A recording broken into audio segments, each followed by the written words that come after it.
Today is June 6th, the anniversary of D-Day, when American troops joined Allied forces, changing the course of World War II to bring down Hitler's tyranny. On today's anniversary, thousands of veterans and families are gathering right now for the United for Veterans, Unite for America rally at the National Mall. They're demanding protections for veterans' jobs, health care, and essential VA services that are being cut by the Trump administration. Joining me now from where it will kick off in just over an hour, NBC News Capitol Hill correspondent Melanie Zanona. Melanie, tell us more about this rally and what you're hearing from folks there.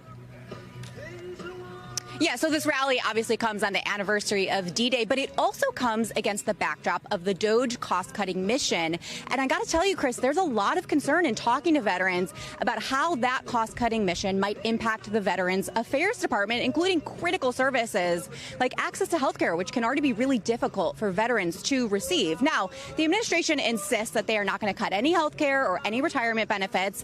And Trump's budget for the Veterans Affairs Department does include a proposed increase net overall for the VA, but the administration has also admitted that it is looking to streamline the VA, including with as many as 80,000 staff cuts. And so the goal of this rally is to really highlight that issue and really start a grassroots movement. We're expecting 1,000, as you can see, some veterans already trickling in. We're expecting as many as 2,000 veterans to descend on the Capitol today. There's going to be speakers on the stage behind me, also a performance from the punk rock band Dropkick Murphys.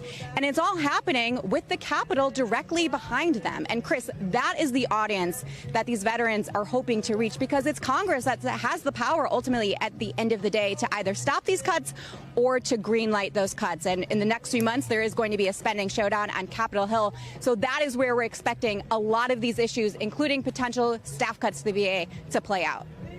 Melanie Zanona, thank you for that. Now I want to bring in Chris Purdy, U.S. Army National Guard veteran and CEO of the Chamberlain Network, a veterans empowerment organization and also a lead organizer of today's rally. Chris, thanks for coming on. Tell us about the rally. What's at risk here that you think that they had to organize this?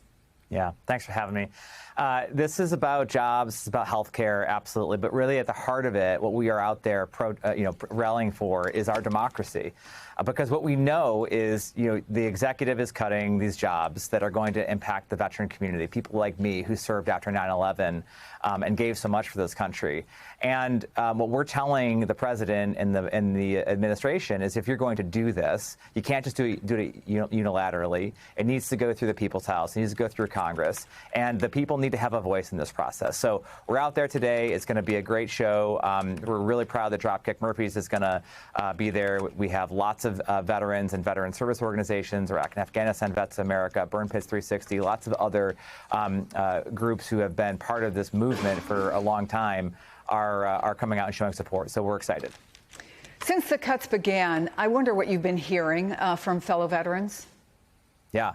Well, I could just tell you my own personal experience. I'm a U.S. Army veteran, as I said, and I get my cuts. I get my health care through the VA, and I'm there almost every week for a variety of issues. And when I walk through the halls, I hear it on the lips of the service providers, the healthcare workers. They're nervous. They're very concerned. They're talking about the cuts. They're talking about the things that they are seeing that this administration is doing. And I've been going to the VA for years, and I've never heard healthcare providers talk politics. And now it's all I can hear about. And if you can look me in the eye and tell me that that's not impacting the quality of care, I just don't think anybody can do that. I wouldn't believe it if they tried. So it's quality of care, it's our benefits, and it's our broader democracy that we're out there protesting for.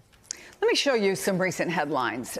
Recent months. February, Defense Secretary Hegseth says the Pentagon will cut roughly $50 billion from non-lethal programs. In April, another $5 billion plus from what Hegseth called wasteful contracts. Just yesterday, members of Congress were visibly frustrated that plans to modernize the Army that were submitted didn't have a budget blueprint.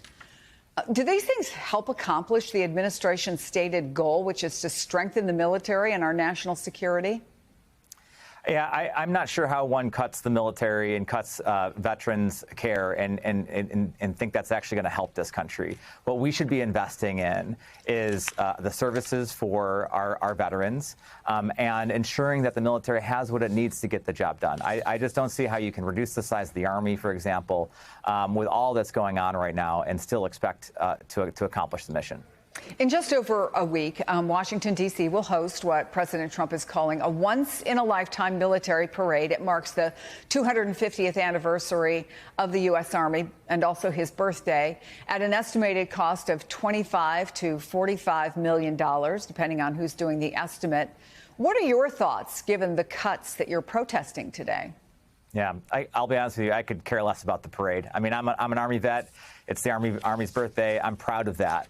But $50 million on a parade, I'm not going to be here. What I'm concerned about is what that $50 million could have been used, right? They've recently cut a program that would help veterans and housing. So there's 90,000 veterans that are at risk of losing their home, and this mortgage assistance program could have been funded through the money that is now being spent on the parade. So that's what I'm looking at. Whether or not he gets a birthday parade, that's on him. But I would really have rather seen that money go toward actual veteran services. Are you saying the entire mortgage assistance program could have been funded? I can get you the exact numbers, but the vast program was cut. And there are 90,000 veterans who are at risk of losing their homes. This is the program that helped 17,000 veterans last year stay in their homes, and it was cut with, I think, 8 days' notice. And all of that money could have been going to the program to keep veterans in their homes at risk of losing their mortgages. Chris Purdy, thank you for your service, and thank you so much for coming on the program.